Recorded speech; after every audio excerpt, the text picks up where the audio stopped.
All right, this is show number 126. And believe it or not, we have another first tonight, Tim. A topic that I know of at least one person out there in the chat, and something I've been looking forward to doing for a long time, that we are finally doing tonight. Some real estate photography. Real estate photography, yes. And tonight our guest is Randy Henderson. Randy, how are you doing tonight? I'm doing good tonight, guys. How are you? Doing great. Very good, very good. So, Randy, why don't you tell us a little bit about you and about your background and maybe how you got into real estate photography? And I know we're talking to you about real estate photography. I know you do a lot of other things also, so I don't want to pigeonhole you to just real estate, but that's the topic for tonight. Well, to be honest with you, I don't do much else anymore except sleep and eat once in a while. But the way that I got into this was I was going to school at the University of Idaho back in the mid-'80s and getting a degree in business. And I took a class in photography my senior year because I thought it would be an easy A. It wasn't easy, and I didn't get an A, but I loved it. I went out and bought a Minolta X370, I think, manual everything film camera course, and it was just glued to me forever. Took a job with the University of Idaho after I got my business degree so I could continue to take those photography classes. And one night I just woke up and thought, I want to spend the rest of my life doing this. And so I quit my job at the university, took their 401k and bought a 4x5 view camera and a light meter and enrolled in a commercial photography school in Spokane, Washington. And went up there and for 2 years literally lived in that studio and went to commercial photography school. Of course, there wasn't a digital back then. And then moved to the Midwest with my wife after I got out of that school, thinking that Bass Pro is headquartered out here. They shoot all their catalogs out here. There's commercial stuff out here, and couldn't find a job. And so the guy that sold us our first house said, you talk pretty well. You have a business background. Maybe you ought to sell real estate for a while until you find your niche in photography. And I said, well, okay, why not? I mean, the guy was driving a nice car, had nice clothes. I thought, well, I need money. And so I did, and I still have my real estate license, still have my broker's license. I've been with Carroll Jones Realtors 20 years. It'll be 20 years in January. And that was my life for 10 or 15 years. I'd sell real estate during the week, and then I'd go out and kind of ham and egg on the weekends, and I'd do a wedding here and whatever there. And about 5 years ago, when we started getting a little bit of broadband internet common in households, a realtor came up to me that I knew real well, and she said, Randy, I think people are starting to look at houses on the internet before they actually go out and look at them in person, which wasn't really a problem for us before because with dial-up, you just almost couldn't do it.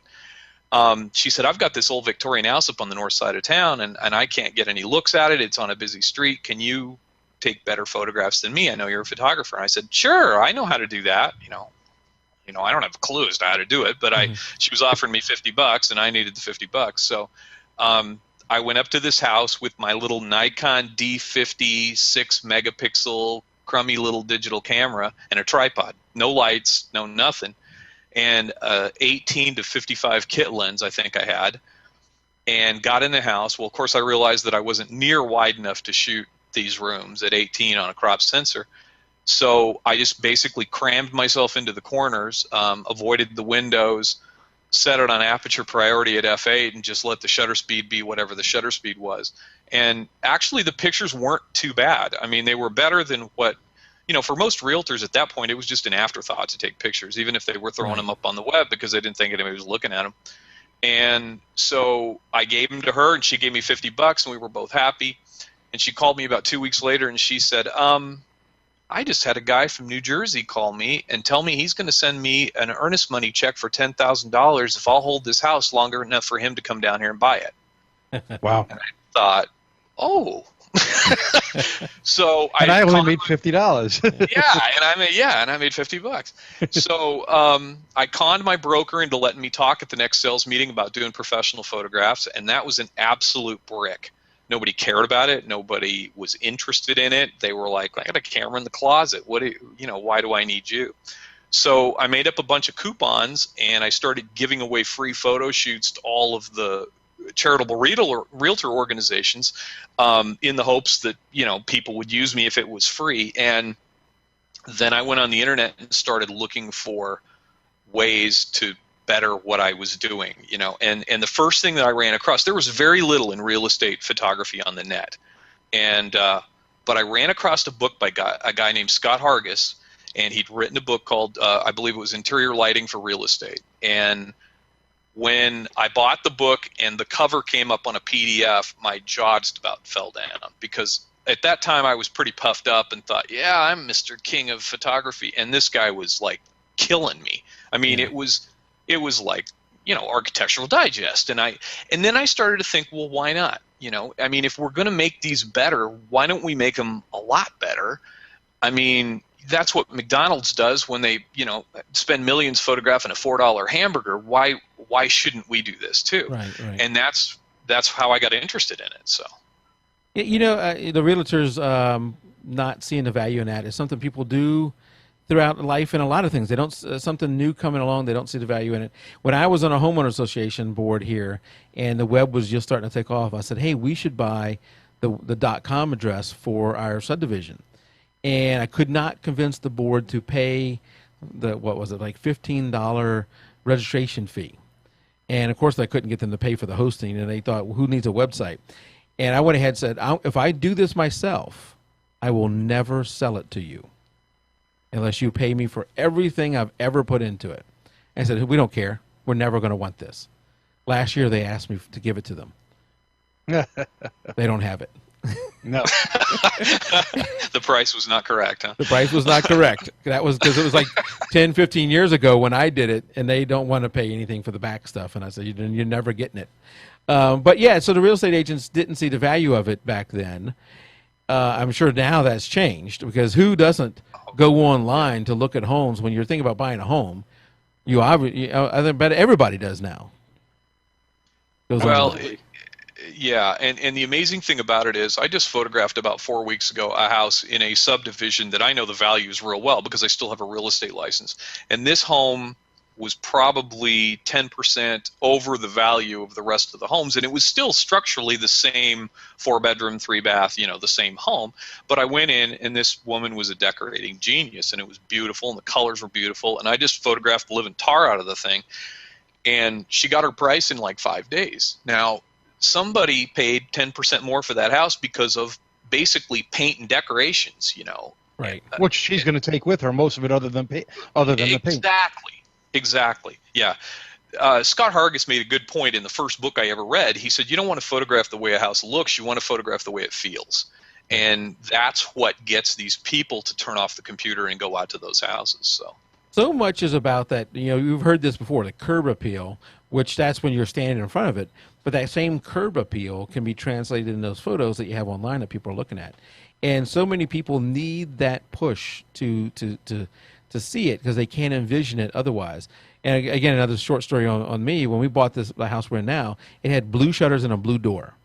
First thing we did when we moved in is paint them black, and they look so much better. And our neighbor came up and said, oh, we didn't buy this house because of the blue shutters. If I'd had black shutters, we would have bought it. It's the little things like that are just that are crazy. So let me ask you a question. So do you work now just for one agent or broker, or are you working for multiple agents, brokers? No, I've got a base right now of probably 150 agents. And the real estate agents, and I know this from being a realtor, real estate agents will come out of the gate fast, at some point, and they'll get a bunch of listings, and then they'll have a bunch of sales, and then they'll go, wow, that cruise to the Bahamas looks pretty good, So what I'll do is I'll have a bunch of them pop up over here, and I'll shoot 10 pictures for them, or 10 houses for them probably in 2 weeks. Then somebody else will shoot up, and I won't hear from this other person again for 2 or 3 months, and it kind of goes. But I'm at a point now where I'm probably shooting 15 to 20 a week, and there's always somebody filling in those spots. So how do you go from the beginning where you have really no clients to having as many agents as you had? How do you do that? Yeah, I don't know. I just did it. I mean, I started out with a very few agents. Actually, I do know, with a very few agents, but I had a good Facebook presence, and I had a lot of those agents were Facebook friends because basically I was around agents all the time, so that's who my friends were. And what I started doing was when I thought my stuff was good enough, I would, if somebody gave me, if a new client, new agent gave me a job, I would immediately Facebook friend them if they weren't already a friend. Then I would post 4 or 5 of the best pictures from that shoot on Facebook for everyone to see. I would thank that agent, tag them. They liked it, I liked it, and all the other agents saw it, and then that was automatic referrals for business.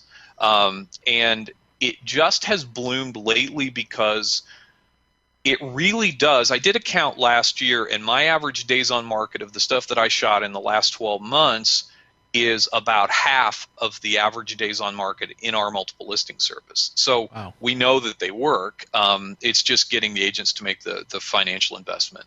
Now, I noticed when I look through the site, I know you don't have this, you're not active on the site anymore. They're not active, whatever.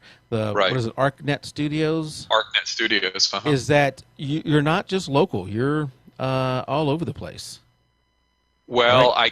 I can be all over the place. That was the thought when I joined ArcNet, was that I wanted more exposure, and then I actually didn't follow through with that this year because I have more business than I know what to do with, frankly, at this point. So are you then trying to stick to your local market? Yeah, Now? Okay. I drive. Oh gosh, I drive probably a 40-mile radius, Missouri. Depending on, I've got kind of a nice feature where I'm out for a house, and then I'll charge a $25 upcharge for travel to a certain location, unless the realtor can find me another house to shoot while I'm there, and then I'll waive the gas charge if I can shoot 2. Well, if my minimum price is 100, it's much better for me to shoot 2 at 100 a piece than it is for me to get 125 to drive out. So I usually end up getting 2 or maybe 3 or 4. So Okay. yeah. Now, at the beginning when there was real estate agents really didn't see the benefit in this stuff, you had that hurdle to overcome to convince them there was a benefit. Now, I imagine what you're seeing is most of them, or a good many of them, realize the benefit of having quality images, but the competition you're facing is increased too, right? More people are out there trying to do this.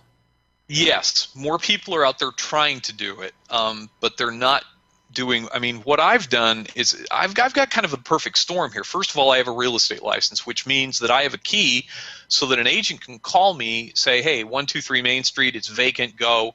I drive out there, I use my key to get into the house, shoot it, and then I can just bill them, and we don't even see each other a lot of the times, and they just get their pictures. So that's part of it.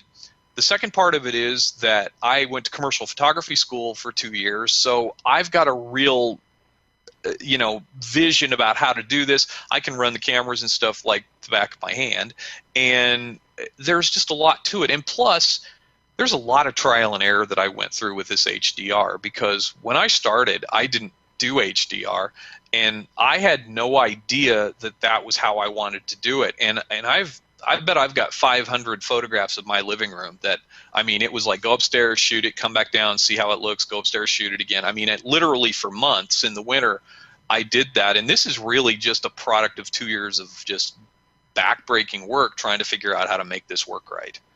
So speaking about HDR, are most of the images we're looking at, the ones you sent us, are most of those HDR?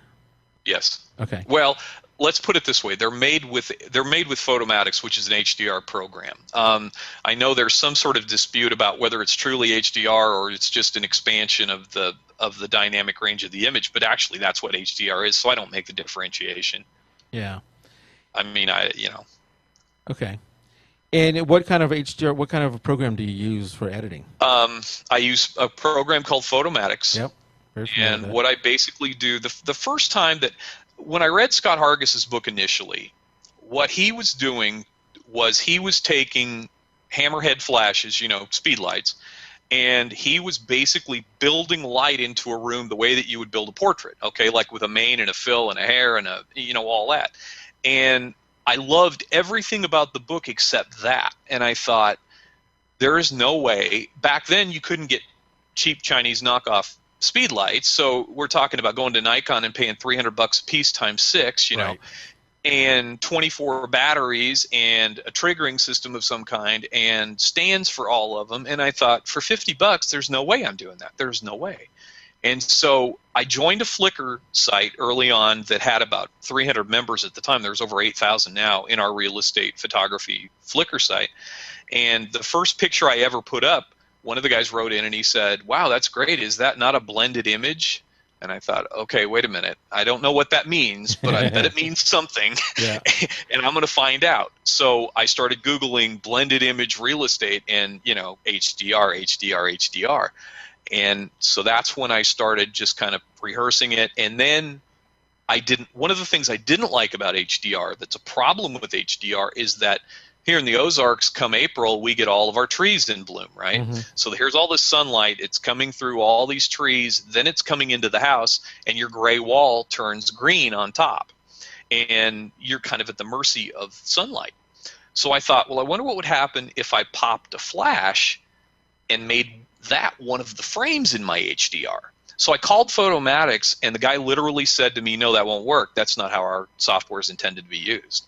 And I said, okay, well, so I did it, and it didn't work the first couple of times, but then after I figured out a way around the problems, it did work. In fact, it worked really well. It cleaned up a lot of the color, and I didn't have to haul all that stuff around. Now, the problem I ran into was that I needed something bigger than a speed light. Yeah.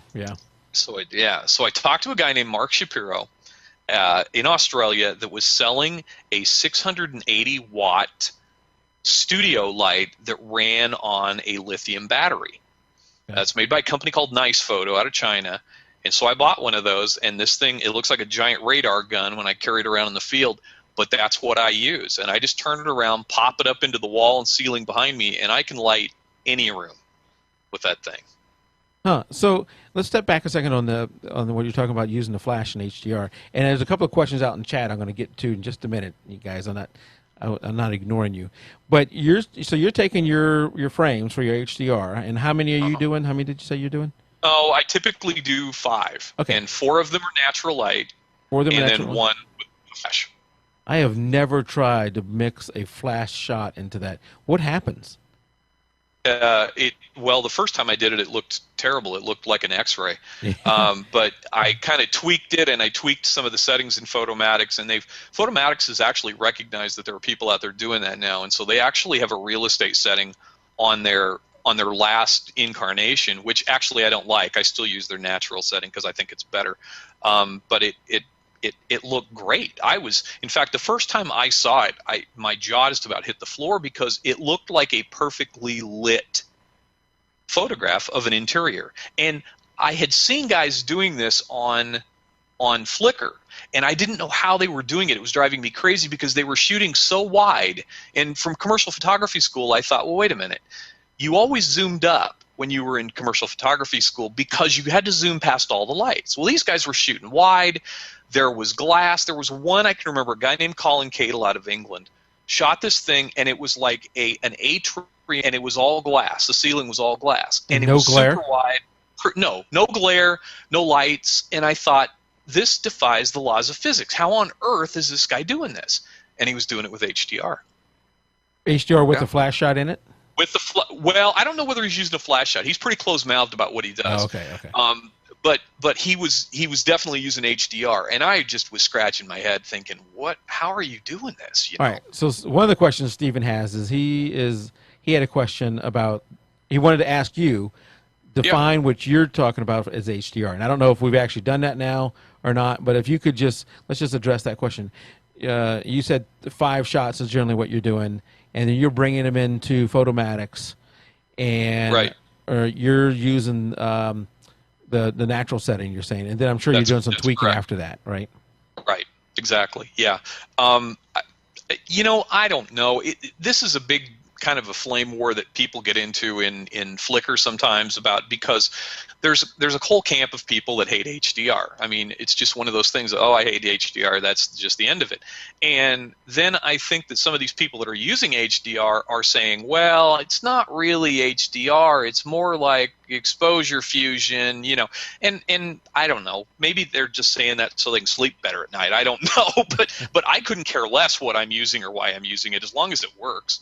Well, I agree. It makes it look like what somebody would expect to see with their eyes, which is really, when you think about the real estate, which is what you're trying to do. You want somebody to see it as if they were there. And any camera is rarely going to pick it up unless, like you said, you have 6 flashes and they're all set up over the room, which is not reality either. So you're manipulating the picture of what a picture would take, whether you're using it with flash or you're doing HDR. I think looking at, you got some of these pictures up there, you got a lot of shaded areas which you would not see at all in the picture otherwise. So I agree, it's the best thing for this. Well, I would also say, looking at the images that you sent, that, you know, and some of them you can tell that it probably is HDR, but it really has a natural feel to these images.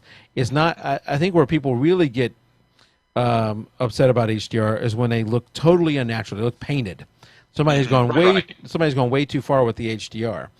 Right. And that, I'm not seeing that in these images. To me, these images, some of them I wasn't even sure if it was HDR. So that's good there. And even the ones that, all right, that's probably HDR. It's a good touch of HDR, I think.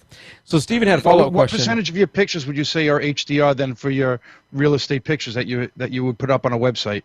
100%.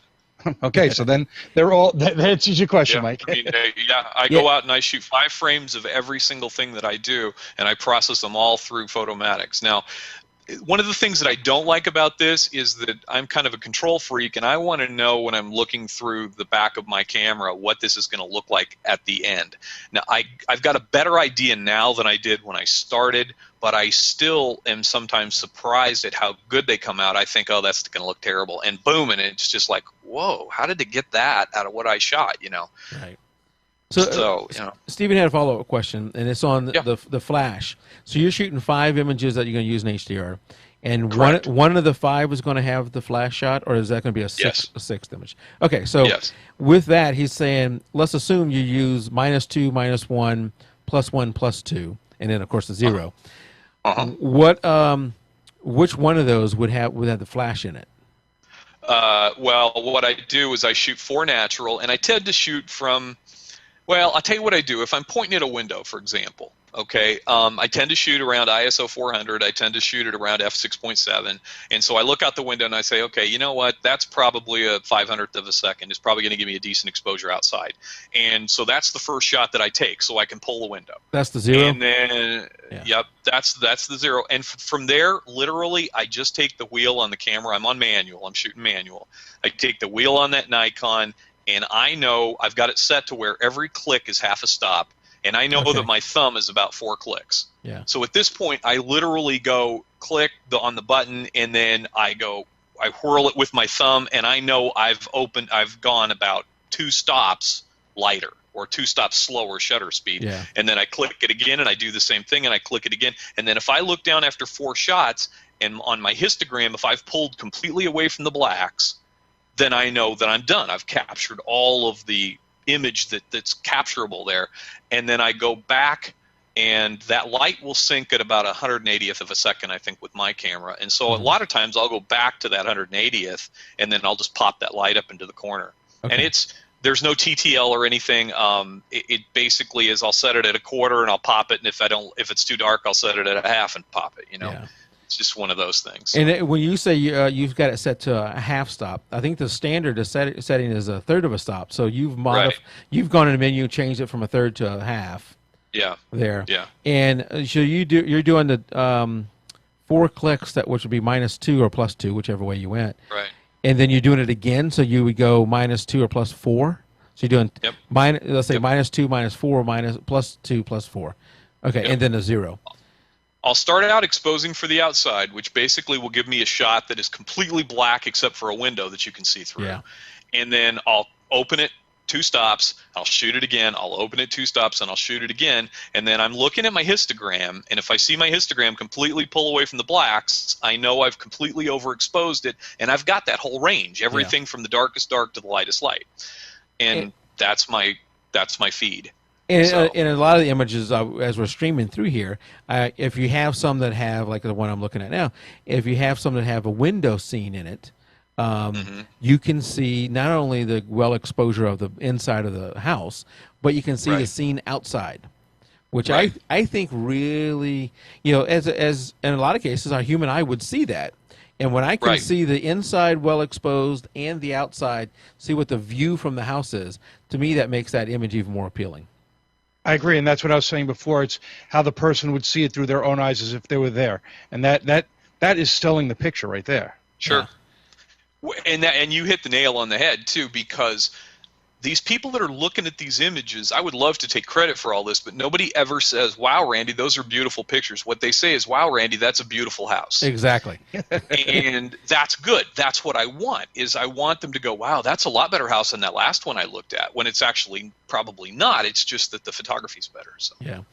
And I'm going to, if I miss some of your questions out in chat, you might have to put them back in there. But I remember one from Nikki who asked, "How long are you usually at a home doing a shoot?" It's weird. It seems like an hour.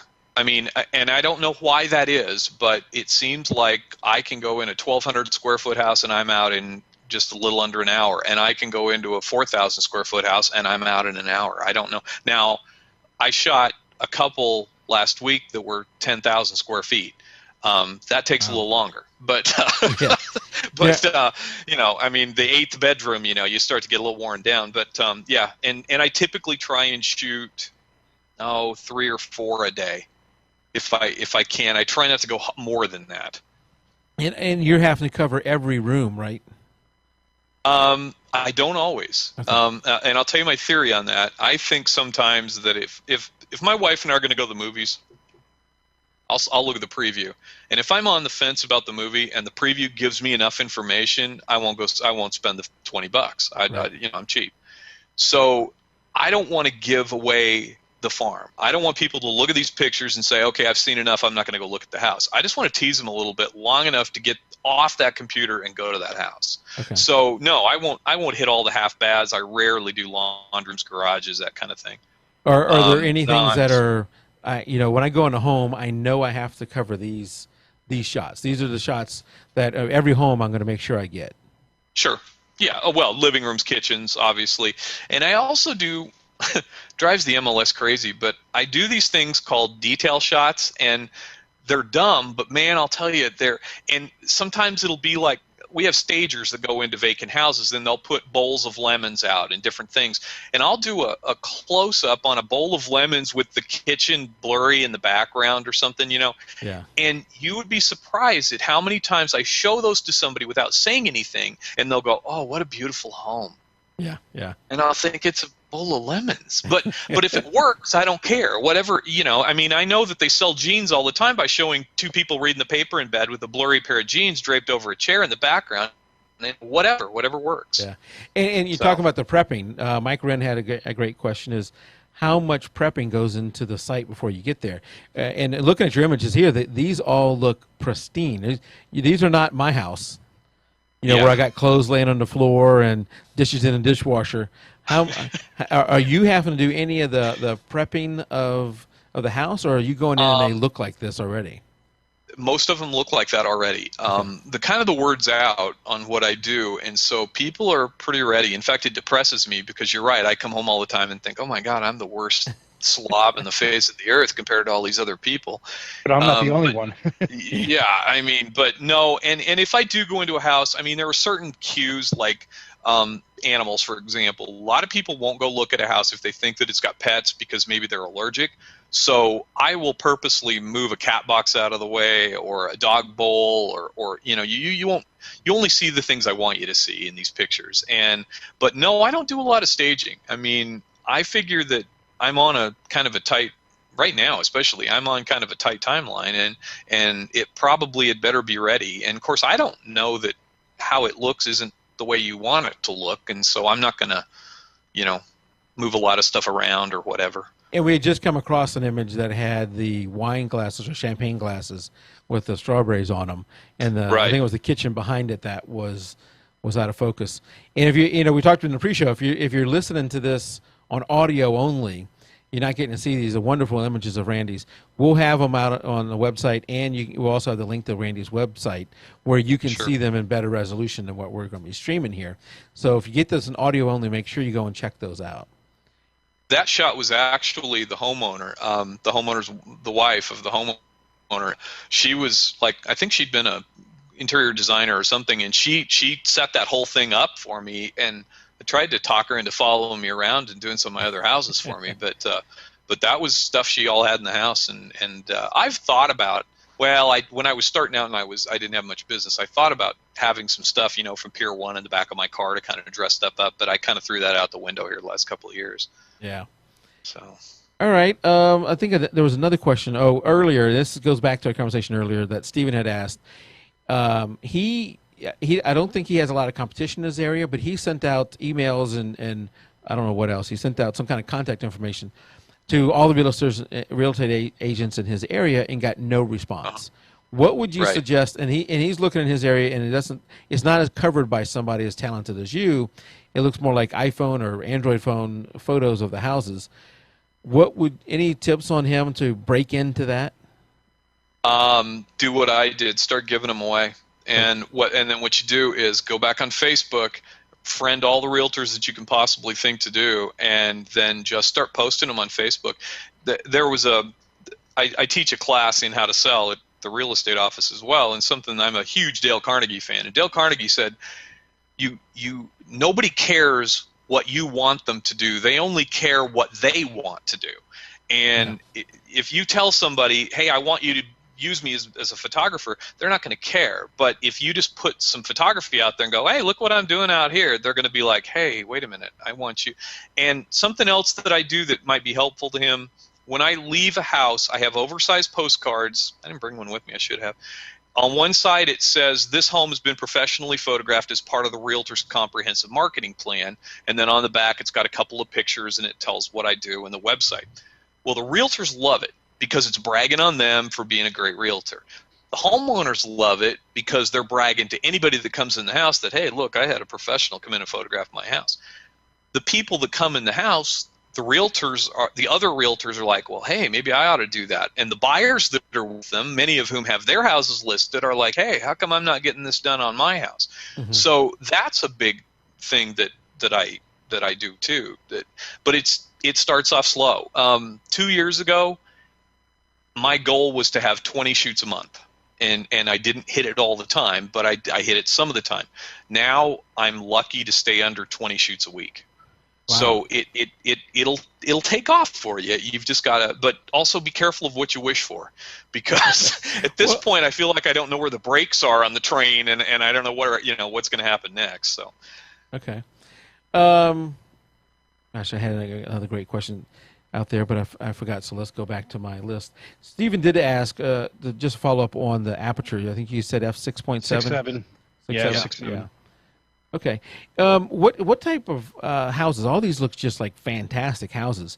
Is that part of the key too? I mean, if you got a house selling for 100,000, 150,000, they're not going to look like these homes look, hundreds of thousands, if not more than that.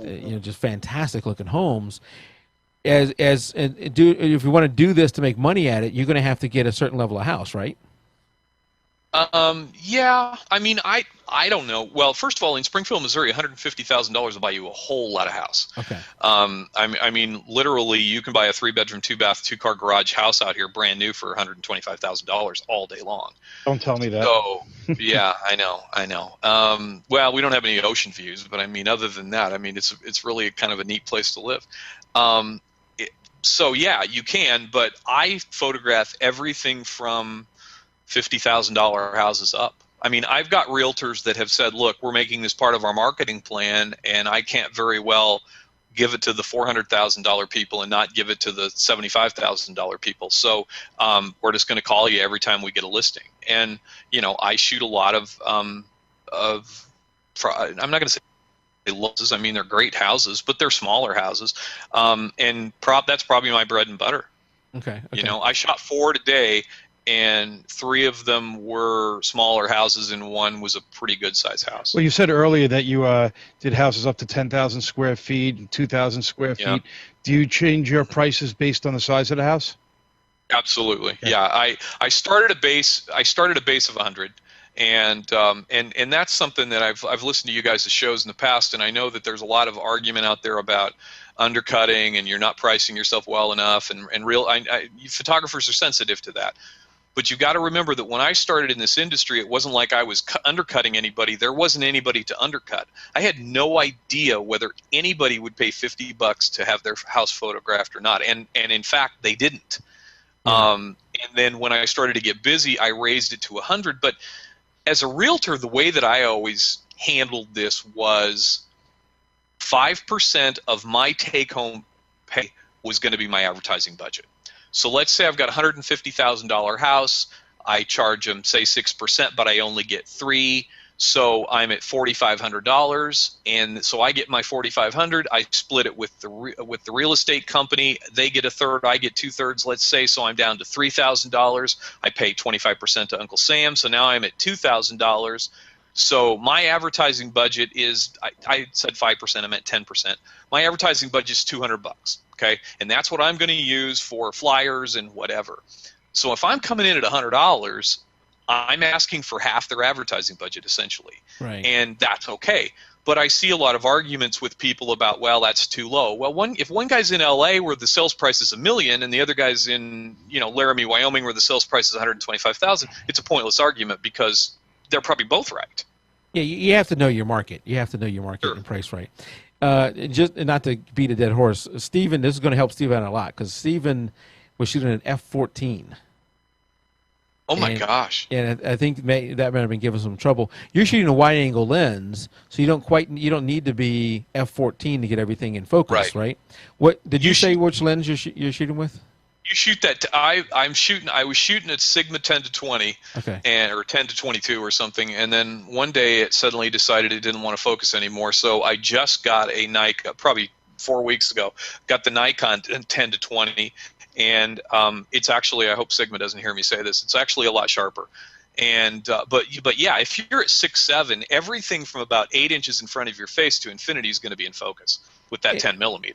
When you're shooting at 10, and I know that's a 10, that's a 10 cropped, right?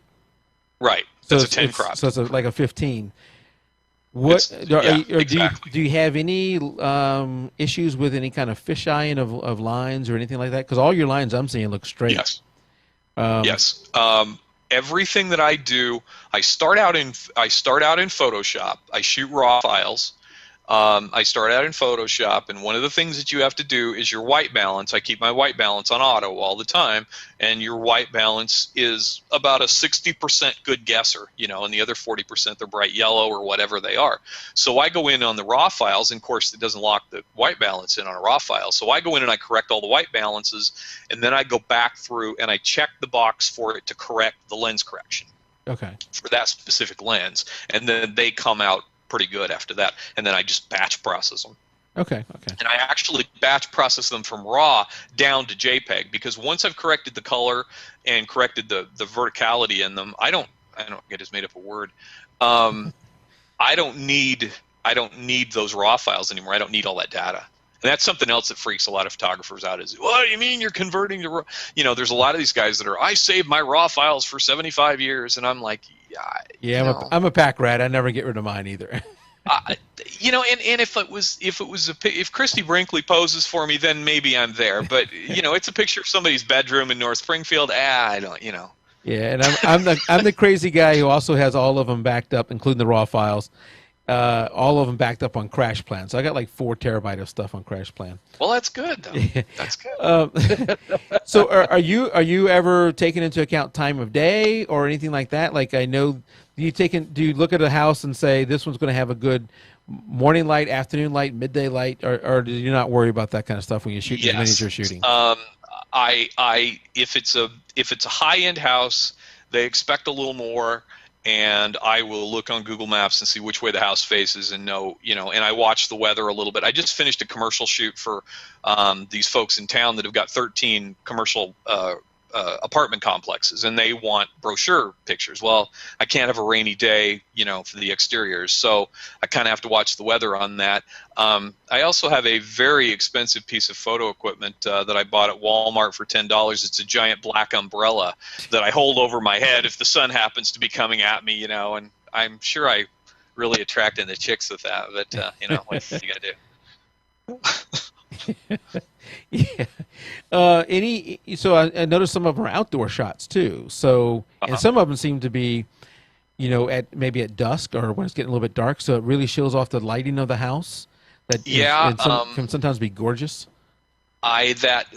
That exterior twilight shot, I had never done that before. That is a completely different process, and I charge pretty hefty for that. I've only done a few of them because I upcharge to about $300 for that, just because I have to stand outside for about 2 hours at night, and then I don't get started on my pictures till 9, and then at 2 I'm going to bed. You know that deal.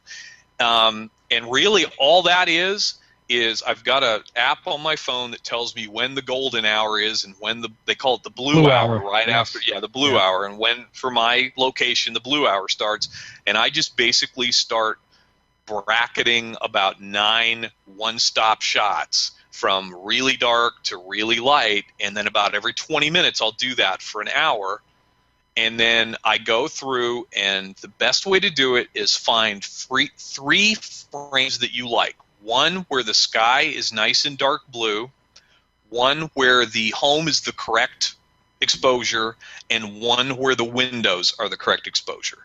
And then I just layer them, and I just pull through that dark sky, properly exposed house, and then mask through the properly exposed windows. That's why I charge more. It's a lot of work. I don't know what tool you're using. I use photo tools on Android. I'm sure there's an iPhone version too or something. I've got I don't know what it's called. It starts with an E. Oh, here it is. X8 Golden Hour. I don't know if you can see that, but it's called X8 Golden Hour. It's that yellow one down there, and it just. But okay, so Yeah, so that helps out. That helps out too. I use that a lot for Golden Hour and Blue Hour, which Tim brought up many shows ago. Back when you first started coming on the show, we started talking about Blue Hour. There's one right there. Well, I was going to say there's one that just came right behind your. Right behind me. Yeah. Yep. I can't see the ones behind me. Oh, that's right. I forgot. And so, Stephen, I think he answers your question on which app. Nikki does invite you to join either our G Plus group or our Facebook group if you're not already a member. So great. Okay. That's an open welcome from Nikki and from me too. I'm 2 days into G Plus. I did join the Facebook group, but I'm about 2 days into G Plus, so I'm still trying to figure all that out. So, recently we've gone, I don't know if we've gone through it in the time frame you've been doing this as active, but the real estate market goes through cycles. It goes through cycles where it's hot and cycles when it's not hot. How does that impact? It's got to impact you to some degree because fewer people are buying and selling. It does. But not as much as you would think, because even in a down market, there are sellers that want to sell, and in those cases, they're actually more desired to go out and do things like have professional pictures taken. The thing I'm concerned about is a market that is so hot that if somebody lists their house, then they've got 10 buyers standing at the door instantly, because then they're not going to want to buy. They're not going to care about professional photographs. Why spend the money? Right. Yeah. That's true. But I don't know. I had somebody ask me the other day, well, what if somebody makes a camera that creates something that they can do with their phone where the pictures are as good as yours? And I said, well, I'll be 55 in December, so they need to create it in the next 15 years. Otherwise, I don't care. That's one thing. Well, The other thing is that there's nothing that is forever. It could be this market does dry up. It could be this market gets even hotter. You never know. One thing we do know is 20 years from now, it won't be the same thing it is today. Now, and I've got other ideas too. I mean, I would like to at some point maybe go out and teach this. Maybe have a seminar where I teach this to other photographers. I think there's a lot of desire out there for people to do it. And looking at the MLSs in a lot of towns, there's a sad shortage of folks doing this in a lot of places. Mm-hmm. And the people that I talk to on Flickr are absolutely slammed with work. And in Stephen's case, my mic's still on because I just popped myself in the face with my own mic. In Stephen's case, I think his market is not being served very much. So he's like that, where there's really if there's no competition, I don't know that or not, but there's no one doing it. So maybe somebody hasn't just broken into that market yet, meaning it's prime for Stephen to go out there and do that. And we hope to hear back at some point in time from Stephen saying he's now shooting 20 or 30 of these a month, and then even more a week.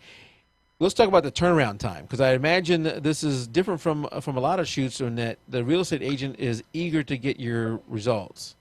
and they do. What type of That's something turnaround time do you have to do?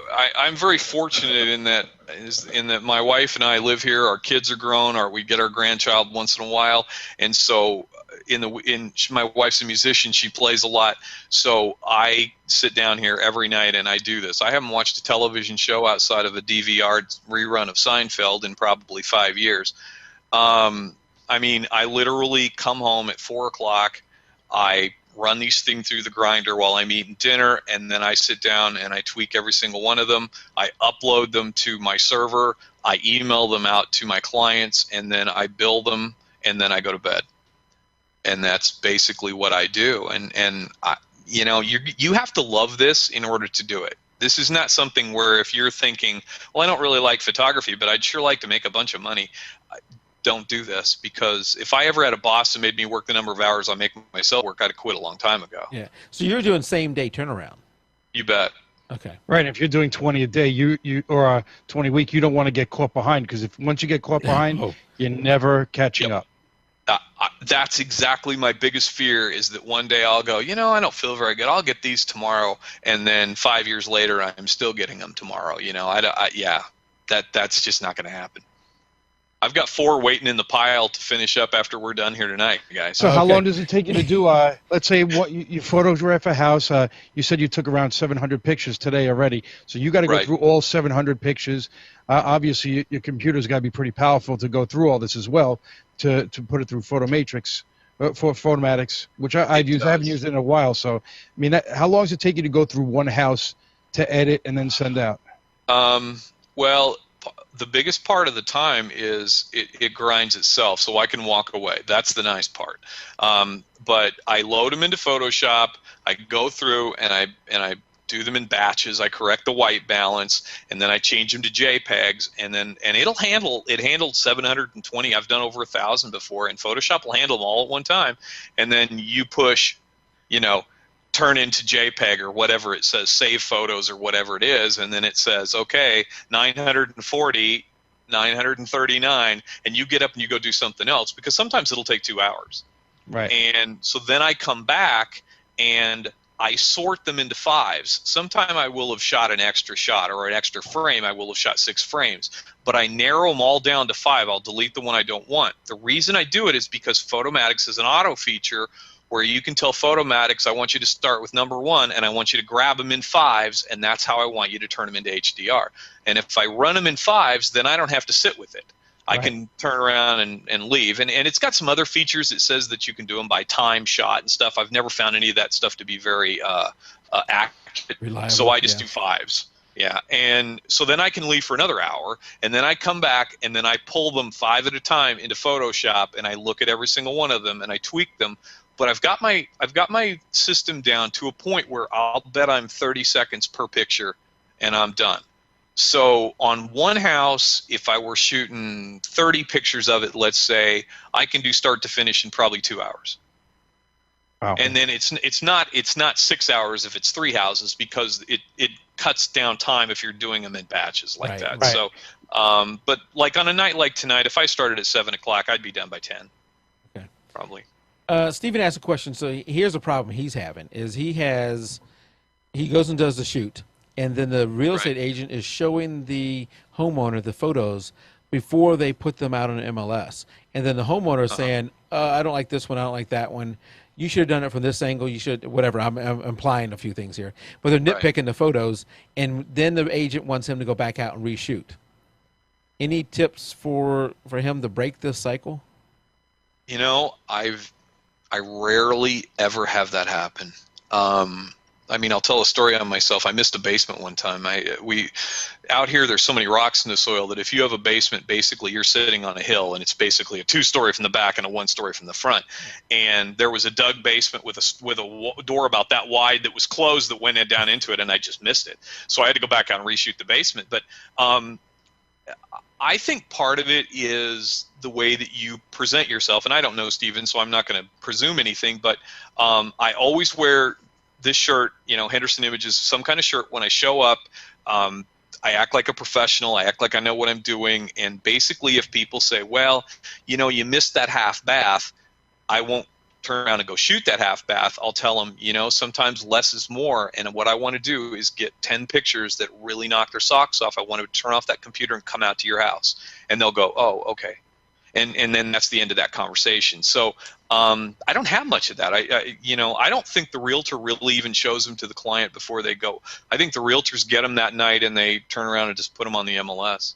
Okay. I've got one client, Alicia, she's absolutely wonderful, and she is very picky. And the first few times that I had my pictures, she went through them and looked at them, made suggestions.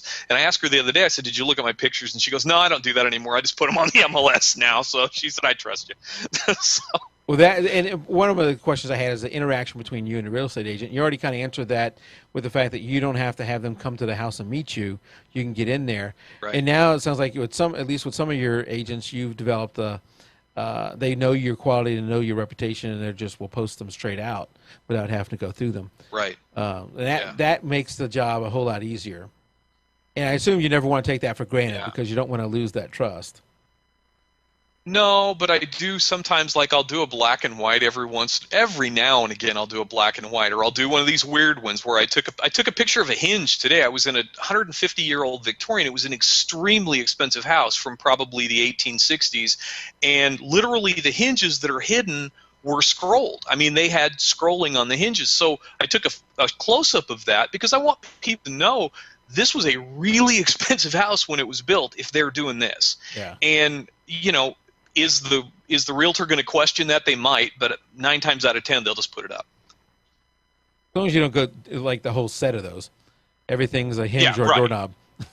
Right. What kind of? It's a little goes a long way. We talked about your camera. We talked about your lens, the lighting.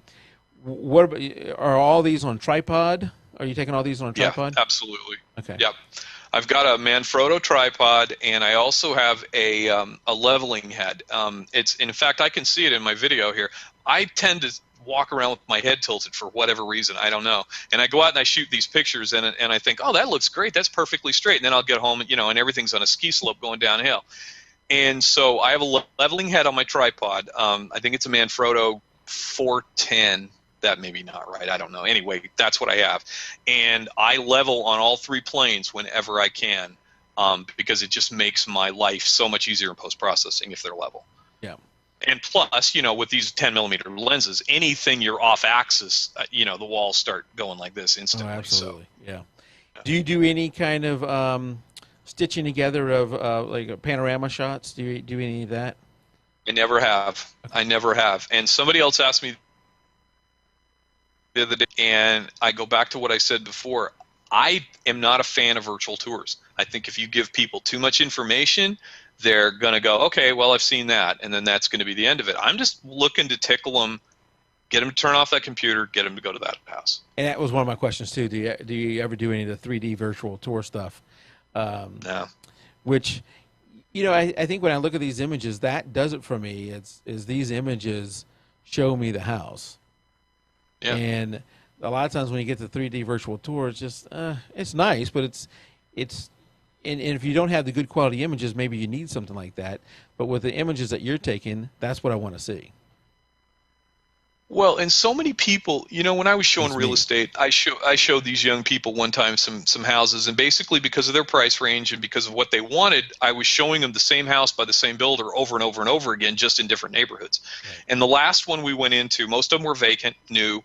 The last one we went into was occupied, and the people had left. They'd left Nora Jones playing on the radio. They'd left cookies in the oven. The place smelled great. We went in, and the buyer, the lady, said, "This is it. I don't know what it is, but this is my home." Well, I always joke that Betty Crocker and Nora Jones sold that house because it's an emotional decision, and I don't care whether it's a set of headphones or a house. People look at these pictures and they go. They don't say, "I want that house." What they say is, "Oh, I want to be that person. I want to live like that." And that's what does it. Very nice. All right. Well, one more question. And Chad, if you have any questions, we're running out of time, so you're going to have to get them in quickly. What about billing? You're doing so many of these, and you got so many, I think you said 100 agents or 100-plus agents that you're dealing with. Yeah, like 130. Yeah, which I imagine is across multiple brokers, so you're not dealing with one broker. Uh-huh. Are you billing the agent direct and not the broker? And if you're No. billing the agent direct or the broker, either one, doesn't really matter. What kind of time frame are you doing the billing? Do you have a set day that I'm going to bill everything on Friday, once a week, once a month, once a day? What are you doing for billing? I bill them right after I send them the pictures. I send them the pictures, and then I immediately bill them that night before I go to bed. I use a program called FreshBooks. It's online. Man, I recommend it. It is awesome. And as long as you have their email address, it will accept credit cards. I mean, and I'm getting a lot of people doing credit cards. In fact, I've got a little credit union down the street from me, and I used to get checks in the mail like every single day, and I was always afraid I'd lose them, so I'm going up to this credit union every single day, and of course I got to know all the ladies on a first-name basis, and today she was like, we haven't seen you. We thought something happened to you. Well, a lot of my clients are starting to use credit cards, which is great, Right. and it saves me hassles, so. But Very that's how I do it. And FreshBooks bails them. When they pay, it bills them. It sends them out a paid receipt. It sends them a statement at the end of the year. I mean, I just about don't have to do anything. Yeah, FreshBooks is a great tool to use for anybody who's billing clients like that. Yeah. And keeping it all, Yeah, it's great. it's almost all electronic too. That's very nice.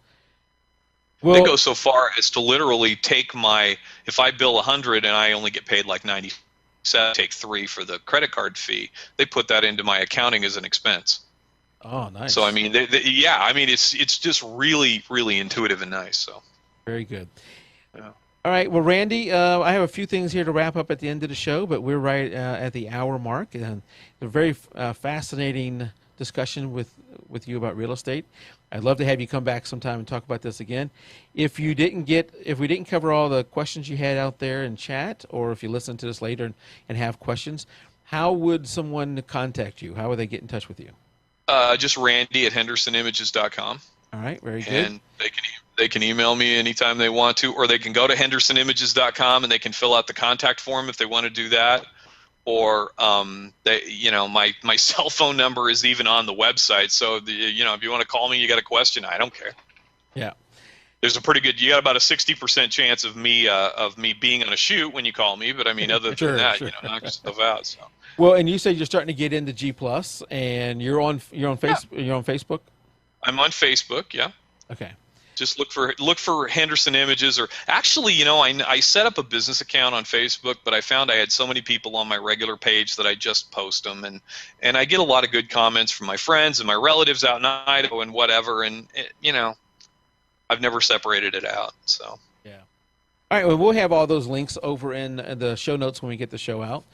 And next week, Tim, I haven't announced this to you, but I'll tell you, say everything now. I'm going to be traveling a lot of the rest of this week or toward the weekend. So no show next week. We'll be back in 2 weeks with a photographer from Alaska. Oh, cool. Yeah, so Great. that should be an interesting thing. No pun intended. Well, but between now and then, make sure you go out there to our forums, jpeg2RAW.com/forums. And out there, I'm going to see if I can pull it up here so you can see these, or if I can find the link to this as I talk. There we go. The forums we are using right now, probably a lot of you don't go out there and use them because I'm the only one out there. But if you want to go and see images from, let's say you're not a member of our Facebook group, but we have a photo challenge, we have an editing challenge. Photo challenge every month, which this month is Halloween. We have an editing challenge, I think, every 2 weeks. If Nikki help me with that, I think it's every 2 weeks. And both of those, all the images as a result of those are out in our forums. You can go out there and see what people are posting. You can see which ones made the finals in the challenge by going over to gallery and then going and looking up, finalists. And if you look at the finalists, one of the guys who's in the chat right now, Stephen Miller, has an image in the finals of September's photo challenge, which was Reflection. You can go out there, you can see that. Also, the editing challenge, if you go to downloads, if you're not in a Facebook group, but you want to be part of the editing challenge, you can go out there to downloads, the challenges. You don't even have to be a member of the forums to do this. And then go to the editing challenge and download the file from right there. And then we have over on our website now, Tim, I don't know if I've showed you this, but we have challenges. It's just you say photo challenge. Now it says challenges. I don't know how well you can see this in chat, but you can go here and you can submit your editing challenge submission. So you don't have to do it through the Facebook group if you don't want to. Facebook group is the easiest way to do all this, but there is a way around it if you don't want to do that. Just go to editing challenge, and then you'll upload your image that is part of the editing challenge that you're submitting. You have to agree to allow us to use it. But that is the forums. There's also the forum part of it where you can go out there and click on it and add your comments and everything.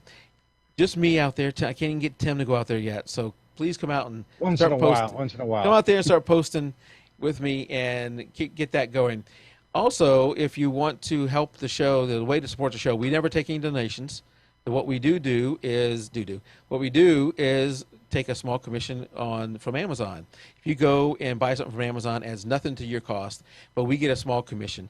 Just anytime you go to Amazon, no matter what you're going to buy, use our link, which is jpeg2RAW.com/Amazon. And Topaz Labs. We now have one for Topaz Labs. And just recently, whoever you are, I don't know who you are, you weren't in our Facebook group because they didn't respond, or they did and they want to remain anonymous, just bought, I guess, I don't know what they really bought. They bought, looks like, the full suite, maybe 2 of them. Because from that one transaction, we now have enough money for a year-end contest that we do, the photo contest we do at year-end, which is not a theme-based. It is your best of the year. You can submit whatever one's your best of the year, and the winner gets a $100 Amazon gift certificate, and then there's something for the 2 runners-up. So with that transaction, somebody buying something from Topaz Labs, we now have enough to cover that. And Randy, I know you get the show through you subscribe through some means. I get it through Stitcher, actually, yeah. Stitcher. Stitcher, Spreaker Radio, iHeartRadio, those audio outlets, and iTunes also we have an audio outlet. All those audio outlets are still #1, and people get it on the audio version way more than they get it on the video version. And we appreciate all you guys getting it on audio. You're like me, probably. You're listening to it while you're on the go. If you want to see the photos that we've been streaming tonight that we talk about, you can go out to the show notes and you'll see them there. You'll see links to Randy's website, and you can go and discuss it there.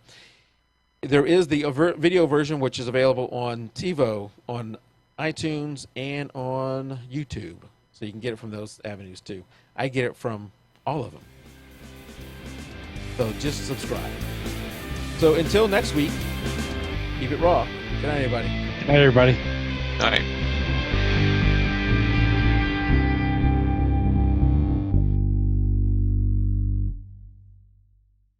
All right, good night. So Stephen had a question. Stephen, I hope you're still out there. I didn't want to talk about it in the show because we already covered pricing quite a bit during the show. Maybe you stepped out during that. But Stephen wanted us to follow up on what you're charging. Sure. My base rate's $100. If I get into something where there's a basement, I'm going to go to $125. I think I charged $300 when I shot that 10,000 square foot house. I've just raised those prices, and I was scared to death that I would just hear crickets and never shoot another thing as long as I lived. It didn't slow it down in the least. I feel like I'm at a good price point there. I'm not going to talk about money, but you can do the math. If you're shooting 20 a week at 100 a piece, it's a fairly good living. Yeah. So, and now the one expense you will have from that is you'll burn through a camera shutter about every couple of years. But beyond that, And you have the driving around, which, if you're in one town. There's a lot of gas, yeah. If you're one town, it may not be too bad. It depends upon what your vehicle you drive around is, too. Now, what'd you say? There you go. There you go. So you're at 100 now. What were you before you raised your price? I was 75 and 100. Okay. I went up 25 on each. Yeah. Okay. So, Stephen, depends on your market. If Randy is a little more established, if you're trying to break into the market, you may need to come in under that. Stephen is 150 for up to 5,000 square feet and below. He's charging. Let me read this. Looks like he's charging 150 for up to 5,000 square feet and below. Usually 30 to 50 shots next day turnaround. Okay. What any recommendations on? From that? Well, first, yeah, one recommendation. I've never shot 50 shots of anything in my life. I don't Well, I think think he's I talking could. about 50 photos, not 50 shots. Right, 50 photos. I've never given anybody 50 photos ever. I think my 10,000 square foot house maybe was like 43. So I think you're shooting too many pictures. That's my first thought. Don't shoot every bathroom. Don't shoot 10 shots of the living room. You don't want him to stay on the computer. You want him to get off that computer and go to the house. I don't know what's the average sales price of a house out where he lives. I mean, I don't know where he's from. Yeah. So Stephen, when you're charging 150 for that house, what price of the house? What's the price the house selling for? There's a little bit of delay here too. I typed in the message also, so he reads it. Oh yeah, that's a better way to do it. Thank you, Tim. Yeah, I was just going to say that because 150,000. I live in Long Island, New York, would get me nothing. My house would be nowhere near any of the size of the houses that you showed, and would cost probably over 500,000. So one of the houses you have there is probably 1.2 million around here. Yeah. Wow. So that would change the price you're going to charge. Oh my gosh, yes. Because if a realtor's going to get that kind of a payday from selling one of these, and I do believe my pictures will sell the house, then yeah, I need a bigger cut of that. Absolutely.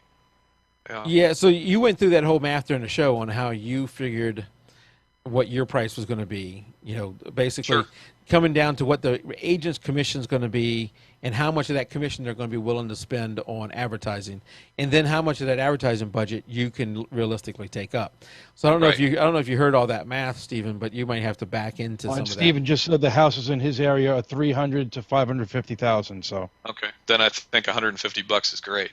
Okay. I mean, I think you're fine.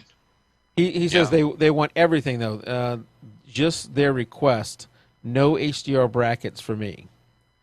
So I don't know. I wonder how he is lighting everything and getting everything in good, well exposed and not having harsh shadows and dark areas and blown out areas if you're not using HDR. Yeah, because I mean, if the sun outside is 2,000 times brighter than that house, then how in the world are you getting a decent image of it without HDR or without a dozen lights? Right. You got to do something. The difference in the difference in the lighting is just too dramatic. Even within a house, you're gonna have dark spots there. Yeah. I carry with me my camera on a tripod. I carry a sling bag a little fanny pack sling bag around my neck with my 35. I carry a 35 millimeter 1.8 lens so that if I'm doing those detail shots, I can get good bokeh on that background. Yeah. And I carry a second little Yongnuo flash, a little 560 with a trigger built into it that runs off my same thing, so that if I've got a bathroom with a closet, I can stick that Yongnuo into the closet, and I keep a little extra pop in there. And I carry my big gun flash in my other hand, and that's it. That's all I have with me, and that's usually plenty sufficient for what I need. Yeah. So he's saying natural light, ISO 400, windows definitely blown out, but they don't want the outdoor look, just the inside. I wonder though, Stephen, if you're letting the real estate agent decide too much on what these images should look like, and maybe Randy, you'll disagree with me, is maybe he should be driving what they look like and not letting the real estate agent drive it. I agree. Show them what the good quality should be like. What we're seeing with Randy's images, this is how they should look, and drive that. Yeah, I agree. I broke my leg 3 years ago. I did not go to my doctor and say, I think I'd have a walking cast. I don't think I should have any pins. I mean, I'm not going to do that. I don't, I know what works and what doesn't work, and you could have a real estate agent who knows what they're talking about with photography, but I think a lot of them, their extent of photography is whatever phone they're using. Right. That you bring up a really good point. I've seen it in the music industry, and now I'm seeing it in photography. I think there's much more concentration on convenience over quality. Yes. I mean, for every one guy that's out there working on a better camera, there's 100 guys out there trying to figure out how to cram more megapixels into a cell phone. Right. And so that's why I don't think we have anything to worry about in this industry of shooting these pictures over the next 20 years. I don't think it's on anybody's radar. Yeah. I crank up the shadows and. Okay, I think what he's trying to do to get and we're continuing down this Stephen path. what he's trying to do to get everything exposed properly in the shadows is he's using the recovery sliders, if I'm reading this right, the recovery sliders and the highlight sliders in Photoshop, which I think are just, not Photoshop, in Lightroom, which are available in HCR on Photoshop, to bring some of those in. And you can do some of that. You can bring some of it in and out, but you got to be careful because that can introduce noise. It can introduce, I've seen if I try and push the highlights too much, is it kind of starts to turn gray and muddy. They don't stay clear. So if you're pushing it too far, that won't work. When they say how would a real estate agent even know to say I don't want HDR? You know, right. I don't know. If they're saying I don't want it to look like you painted it, because you've gone too heavy on the HDR, that's the case. But I bet you, 90% of what we shown tonight, or maybe 100% if I paid closer attention, of what we shown tonight of your images, Randy, the agent wouldn't. If you told them that's not HDR, they wouldn't know any better. Yeah, I've never had an agent utter the word HDR ever. Yeah. They just go, wow, these are really good pictures. My phone doesn't take very good pictures. That's what I hear the 99% of. My phone won't take pictures like that. Boy, you must have a really good camera. I mean, whatever. I don't care. I sure do. Yeah.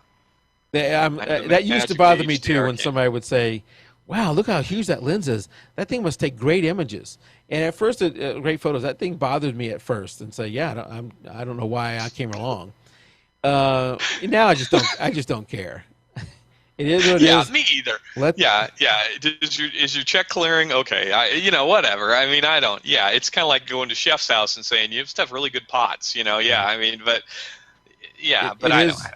It is what it is, and where I'm at, I don't care anymore. Not that I'm not that. I'm not saying that I'm good. I'm just don't care. I shoot from. Yeah. I both Tim and I, neither one of us are pros. I shoot for me. I shoot the images I want to shoot, and if someone wants them, because I have every once in a while somebody come up and say, "Hey, we'd like to use this image on our catalog cover." Fine. Here's how much I'll charge you. And if they want to pay the price, like the last guy didn't want to pay the price, then fine, then don't use it. But I take these for my fun, and if you want to use it, then you can help contribute to my fun. It's weird that you would say that. I don't think I've ever called myself a pro. And it's weird. I don't know when that. I always think back to that movie, That Thing You Do. Remember at the end of that movie where they're all standing on the stage and the guitar player turns around to the drummer and he goes, "How did we get here?" And that's kind of what I do every day. I just kind of look down and I think, how did I get here? I mean, I just don't. Yeah, I still think of myself as that guy with the camera that's out kind of ham and egging around. But well, with the kind of numbers you're doing now, it'd be hard to say you're not a pro. Well, and believe me, I appreciate that. I mean, when I went to photo school, they told us that 1% of us would go on to shoot fashion in New York or whatever, and that the average salary was going to be $20,000 a year and whatever. And so there isn't a day that I don't get up and appreciate where I am and what I'm doing. I mean, absolutely. So. So going back to Stephen here, and he didn't post this, but I had another thought. Stephen, if you're saying that you're having a lot of trouble with real estate agents not buying into this, not getting it, but you have this one real estate agent who's saying, no HDR, I want all these shots, I'm going to show them to my client, and then you have to go back out and reshoot. Heck, maybe trying to find, still keep her or him, I don't know which one that person is. Keep them, don't dump them yet. But start, trying to get other agents. And if you've already established a pattern with this one agent, it may be hard to break that pattern. So maybe what you need to do is get another agent and set up a whole new pattern with that agent, and deliver quality product. That is what you want to deliver, under what you want to do it, and deliver that to them, and go down the path Randy was talking about, sharing it on Facebook, doing that kind of stuff. Go down that path. And then if you can get more traction that way, eventually maybe you can either convert that other agent or start doing less work for them. What do you think of that? At some point, one of the two of you need to break. Either you need to adapt to what they want or have them adapt to you. Well, and a lot of my new agents come to me by asking another photographer or another realtor in their office, "Wow, what kind of camera are you using? Your pictures are phenomenal." I use Randy Henderson. Oh, okay. And then like 2 weeks later, they'll call me and they'll be like, "Well, I really have this one house that really needs." And then that's a whole different conversation because they're coming to me and they're not saying, "Look, I want you to go and do 50 pictures of this or 20 pictures of this." And I'll just, I do what I do, and I can't kind of get out of that track because I never get any sleep. So, and I've had to tell people, "Look, I can't do it." Yeah, yeah. The saying of the customer's never wrong. There's some truth to that and some false to that. The customer in reality is often wrong, but you but you have to find a way to deal with it that doesn't burn bridges on especially if you're first starting out. You don't want to get a bad reputation with an agent. You need to, you want that agent to be liking whatever you're doing, even if it may be a little painful. But you need to be finding some other agents you can do some stuff with and build something, because you don't want your one person be upset with you. But eventually, something's got to change with that agent, and that can change as you get more business somewhere else. Still, you don't want to burn that bridge with that agent if you can help it. Right. And I've only had one agent in 4 years that ever fired me, and the reason they fired me was they said that I had photographed a house and there was a fan in the picture. There was like a standing floor fan in the picture, and she said, "You're implying that there's no air conditioning in this house." And I said, "Look, you're the realtor. Okay, if you don't want fans in the pictures, then you should tell the client to take the fans out of the picture. I photograph what is in the house when I get there." Yeah. And that was how we left it, and that's fine. I mean, I made up that business somewhere else, so Yeah, I mean, you can't save every client. In what I do in a day job, we serve lots of clients, and we can't save them all. So you want to save the ones you can, and you don't want to burn bridges if you can help it. But there's times whenever you need to go your separate ways. If you only have one agent you're dealing with yet, now is not the time to do that yet, Stephen. I don't want to give you that that approach. Wait till you have more clients. Well, Randy, thank you for chatting a little bit after the show here, and I know that my pleasure. You have a lot of work. I don't want to keep you up too much past midnight, 1 o'clock. Got pictures to do, boys. Yes, you do. Thank you for coming out, and thank you for chatting after the show. My pleasure. Guys call me anytime. Sure. Guys out in chat, I'm going to end the live stream. So we'll see y'all in 2 weeks. Randy, hold on for one more second.